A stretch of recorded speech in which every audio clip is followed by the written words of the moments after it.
Hello, Lost Super Avengers. How are you guys today? Doing pretty good. Pretty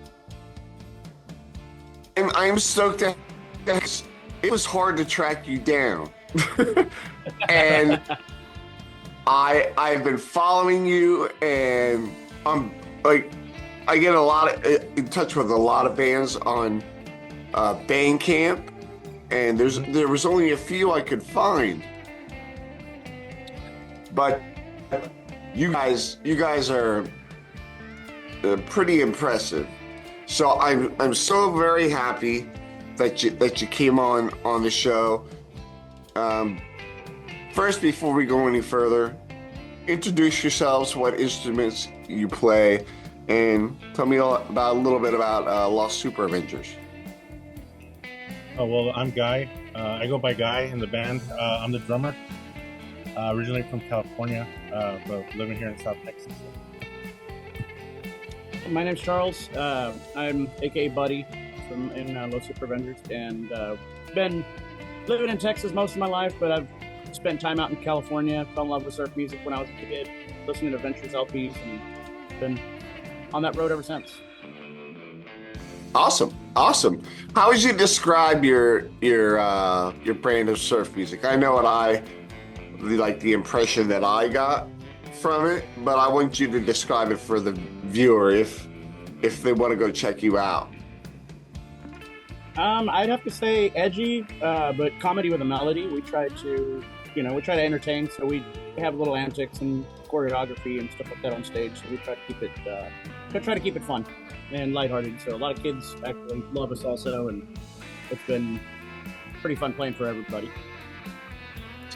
Now, surf bands, because there are a lot of surf bands, but I find that in order for any band, especially like surf, punk, and rockabilly, they mix the shows because those genres kind of, the people that like those kind of like coexist in a certain scene.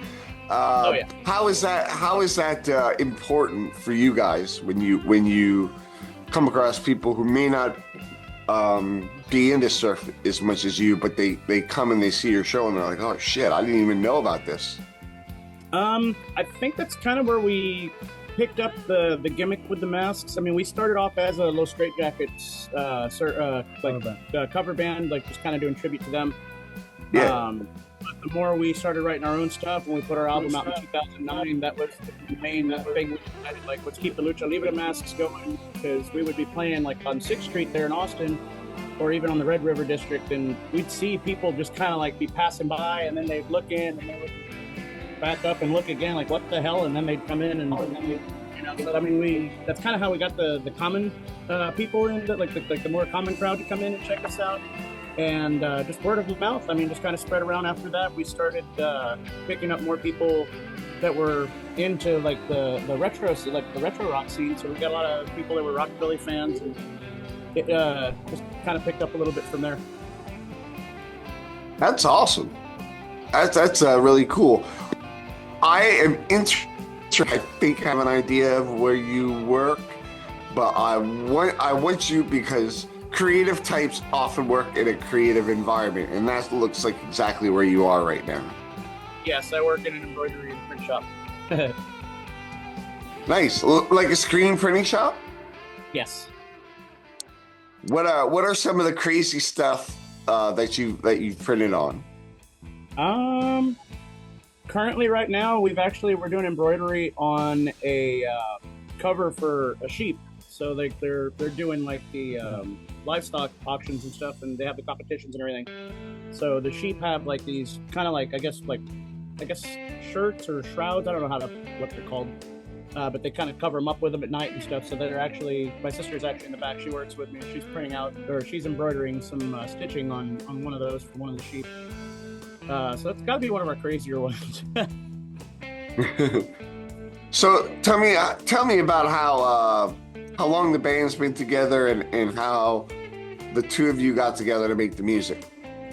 I'll let you answer Well, the Super Avengers have been there since like early 2000s or maybe like 1999, like back in California. And then, my brother and I, we moved down here, and there wasn't that much surf rock down here in South Texas, so it was like, hey, let's play some surf, And every time, people hear surf rock, they're like, what is that music, we've been playing on and off since we were young.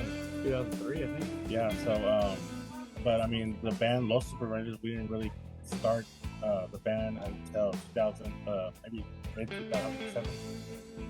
So around that time we started the Superavengers. We're still going. All right, nice. How different is the scene today than 2007? There's kind of been an explosion in surf rock, I would say, since the 2000s. Like, we started, I think, around 2007, 2008, somewhere around there, and there was maybe 5 or 6 bands playing like normally, and we would all get together and have little shows and stuff. We left the surf scene in Austin. Well, I left the surf scene in Austin like around 2011. I know he was there for a little bit longer, and we've kind of gone back. We've had some lineup changes over the years, but we just recently played Surf by Surf East over in Austin this last Sunday, and there was so many bands that they actually had to expand to 2 days, or was it 3? Yeah, 2 days. So there's, I saw that. Definitely, I would definitely say the scene is very much thriving. Yeah, right. From Los Angeles, like all around the state. So was that did Chad Shivers and Old Titus Media have something to do with that show? I think they were there, but I'm not really sure like they had anything to do with the show. But I think they were definitely there. I'm not sure if they were there Saturday. Because when we were there Sunday, I didn't really see them. So. Oh, okay, all right.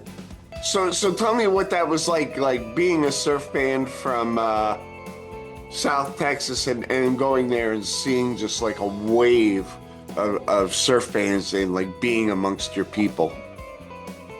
I love it. It's great. Yeah. It was crazy just to see, like there's so many surf bands, but they play like different kind of surf. Like they have their own style of surf. Like they have surf, like everything is like different. It's not just like the plastic surf here, like whatever or Dickdale. It's like it's surf all the same. Like there was trumpets. They had bells. They had like weird instruments like surf. So it sounded pretty cool. Nice. What would you say, where do you say you fall in the spectrum? I don't like anybody to put a label on what I do. So I'm sure you don't like when labels are put on you, but what is the kind of vibe that you're like incorporating from different genres, subgenres? I would have to say we kind of stick with classic style. We add like a little bit of our own flair to it, so a little bit of punk rock and some country-ish style licks here and there. I know we also play in the country scene. I know with that it's complete reversal. Like we're writing music and we're actually making it kind of like a little bit surfy, more like Cody Jeep style stuff too. But yeah, like the other way around, I would definitely say we're more on the classic side. Yeah, we try to keep it more classic, more adventures, straight jacket style kind of thing. Yeah. Something that yeah. I was just with my wife and my son actually at Fink Fest 3 in Maryland. And I don't know how much you know about Missing Fink Records, but he's from Augusta, Georgia, Johnny Fink. And he puts out Atomic Mosquitoes was there, the Hellflowers. There was this rockabilly band that it was doing something. And he really country-ish, but just by my wife was saying right here. And so it added that, like you said, the country element, and the surf, like with the Atomic Mosquitoes, which is more, the theremin and the traditional with the stuff. It was just, I don't know. It was just an amazing feeling. Imagine for you playing amongst those and like rushing to see the other bands when you're out on stage. Yeah. So what like how many stages did they have there? I'm excited about how huge it was. It was just the one. They actually switched it over to a different venue this year. The previous years they did it at a different location, and they had it split into 2 stages in one day. But there were so many bands just like trying to come out and just want to have a good time with it, and with everybody, that they decided to do 2 days instead. Awesome.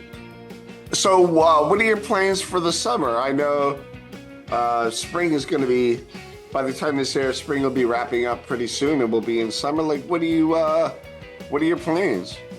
Well, I mean, we haven't really been playing much with the Superavengers. We have another project.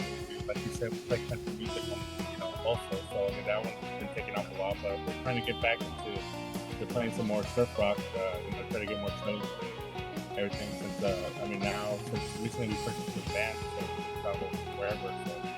So we're gonna hopefully try to get some more shows, in the upcoming months or whatever for the Superavengers. Very cool.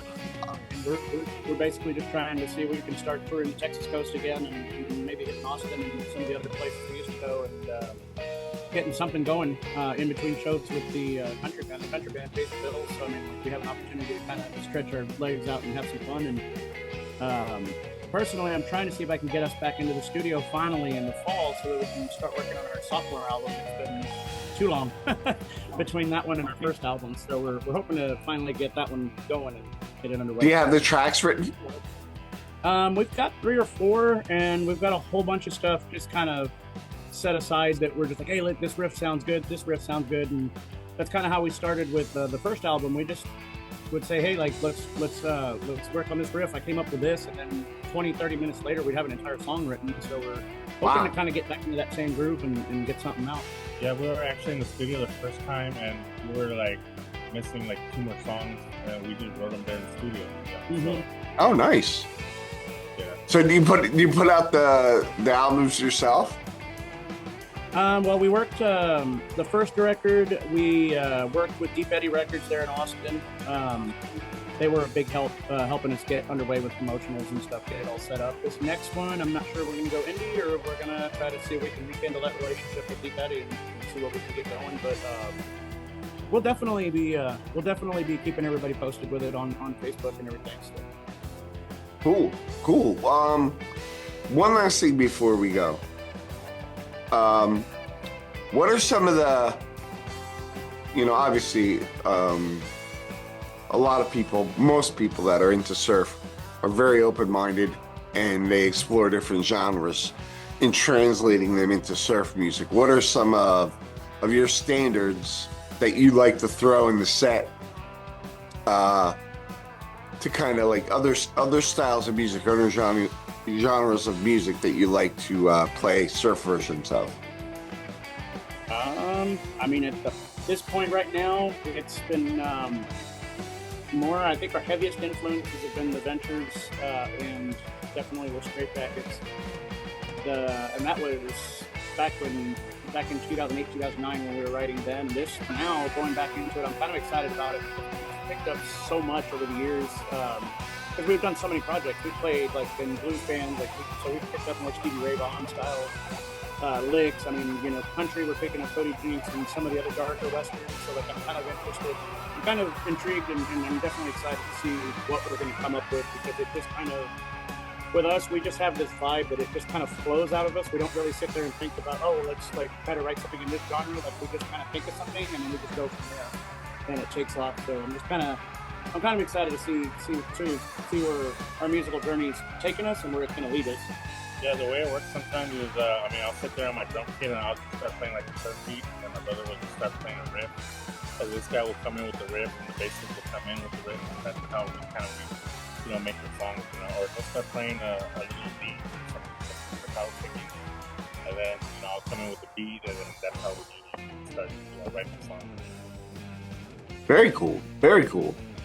What I want to thank you guys for coming on and taking time out of your day, especially at work. You know, I know this is probably close to lunchtime, if not just about lunchtime for you. So thank you so much, guys, and I really appreciate it, and I really dug the music.